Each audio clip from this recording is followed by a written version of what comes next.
Each time Jeff Green stands in front of a mirror, he sees a jagged, 9-inch scar that runs from the base of his neck to the top of his abdomen. It's a vivid reminder of the open heart surgery that saved his life in January 2012. And this is why, Green told USA Today, "Each day I give it my all, whether good or bad. I live with the results. But I'm enjoying it, every single moment of this. I mean, I don't take everything for granted." Nothing. So, when his number 32 was called upon to replace the concussed Kevin Love in Cleveland's starting lineup for Sunday's, Monday, Manila time, Game 7 of the Eastern Conference Finals in Boston, Green embraced the challenge with the same enthusiasm he appreciates his new lease on life. Except the doubters, the haters, and those who don't believe in Santa, we all knew that LeBron James lives for these Game 7 moments. We also knew that despite the grandeur of his 35 points, 15 rebounds and 9 assists, no 23 couldn't do it alone. Not against these Celtics, who are 17-time NBA champs with a 23-8 record in Game 7s, including 24 in their home building.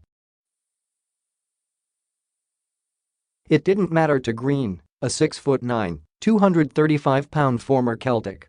A 10-year veteran, the 32-year-old was calm as the Pacific Ocean and lifted some of James' burden by producing 19 points and 8 rebounds.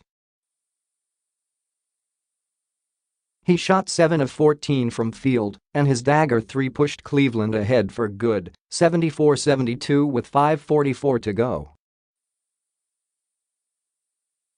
Green's feat was a result of preparation marrying opportunity. It's one thing to get the call, but it's quite another to respond appropriately when that call comes. As told by a biblical parable, being prepared isn't the same as being ready. Green was both. Green's star turn didn't just come out of thin air. It was a product of a life's work. He led Northwestern High School in Maryland to a state title in 2004. A Hoya like Patrick Ewing and Allen Iverson, Green starred at Georgetown University and was taken 5th overall in the 2007 NBA draft. He had the tools, the pedigree, the heart. A big, freaking heart. Because of Green, Boston turned great, and the famed parquet floors will forever be stained with tears of disappointment. "We just had one of those nights," a crestfallen Celtics head coach Brad Stevens told the Boston Globe. "The pain is part of the path. Early in these playoffs, when they plowed through Milwaukee and Philadelphia, the Celtics were dubbed as fearless, too young to even care what pressure means. On Sunday night, against the subliminal James, the Celtics weren't old enough to handle the pressure." Jaylen Brown, 21, missed 13 of 18 shots. Terry Rozier, 24, missed 12 of 14 shots. Both combined for only 3 of 22 from three-point range. With the world watching, Brown turned neophyte Green while scary Terry morphed into messy Terry. With 261 regular season and 43 playoffs games under his belt, Marcus Smart, 24, was supposed to be wiser, tougher. But he too wilted and soiled the TD Garden with a 1-for-10 effort that included a fruitless 0-for-4 from long distance. Jason Tatum, 20, was the outlier, finishing with 24 points and 7 rebounds. But after drilling a 27-foot 3 that handed the Celtics a 72-71 bubble with 6:04 left, Tatum disappeared and did not attempt another field goal. He fouled out with 40.5 seconds to go, and the Cavs up 10. Al Horford, Boston's elder statesman who makes a whopping $27. $7 million this season, acquitted himself well with 17 points, 4 rebounds and 3 assists in 40 minutes of action. But his 31-year-old wisdom and the brawn of his 245-pound body couldn't stop Boston from falling apart when things got tighter and tighter. After scoring 26 points in the first quarter and leading by a dozen, 35-23, in the second, the Celtics managed just 13 in the third.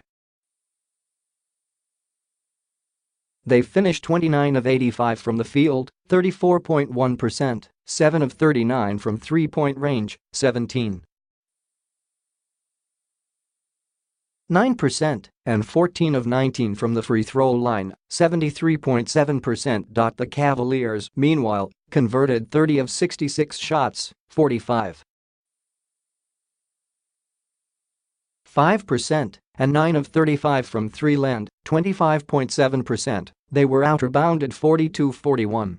Beaten in the assists category, 18-15, and turned the ball over 7 times more.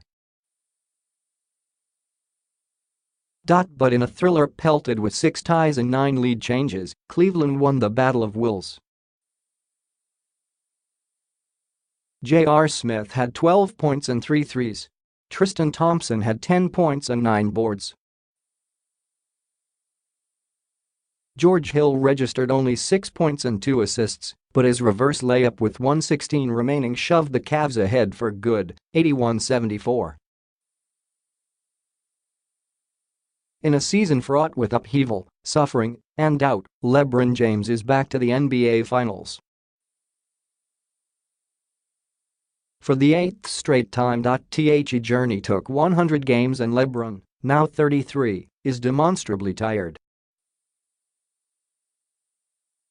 But he did arrive at the intended destination, which is all that matters. It's all part of plan, he said in the refuge of the Cavs locker room, where his knees were iced after a 48-minute work of art.